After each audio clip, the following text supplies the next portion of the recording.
إذن الإخوان، أهلا وسهلا ومرحبا بكم في فيديو جديد على القناة. أول حاجة بغيت نتقدم بالشكر لجميع المتابعين والمتابعات، وبخصوص يعني التفاعل ديالكم والبارطاج ديالكم واللايكات، وكذلك التعاليق الزوينة ديالكم على القناة. ما بقيتش كنبوستي كنحط فيديوهات كيف ما الاول كنت كنحط فيديوهات كثيره. في الاونه الاخيره ما صراحه ما بقيتش كنحط فيديوهات كيف ما الاول، وهذا الشيء كيرجع انه صراحه يعني كانت مريت واحد الحاله، واحد المرحله مرضيه. الحمد لله تجاوزتها يعني من بعد مده. كانت حالة صحية، أي واحد معرض للمرض الحمد لله تجاوزتها ورجعت رجعت الحمد لله اللياقة ديالي. فكنت انقطعت على الصال، انقطعت على الرياضة مدة طويلة، يعني ما بقيتش كنمشي نتريني، ما بقيتش كنتحرك. ودابا يلاه رجعت، هذه دابا مدة ديال تقريبا شهر.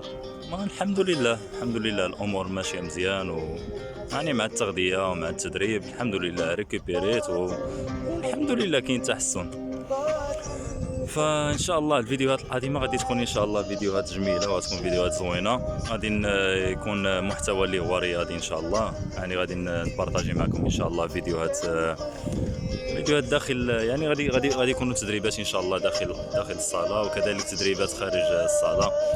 وكذلك عندي مجموعه ديال الافكار ومجموعه ديال المعلومات ان شاء الله بغيت نبارطاجيها معكم، لا في مجال التغذيه ولا في مجال ان شاء الله تطوير ديال النفس، ولا يعني هذاك الشيء اللي علمني الله ان شاء الله غادي نوصلوا لكم، ونتمنى توصلكم المعلومه وتستافدوا. حتى انا يعني راه كذلك كنستافد من الناس، يعني فاي واحد كيحط شي فيديو اللي هي كيتكلم في شي موضوع ولا كيناقش شي حاجه اللي هي مزيانه، فراه كنستافدوا منه كاملين.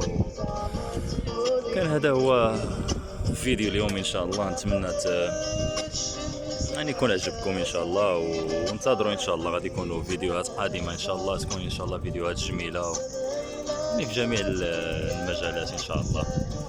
وكنشكركم بزاف على الدعم ديالكم، وعلى كذلك هذا شي يقول المشاهده ديالكم.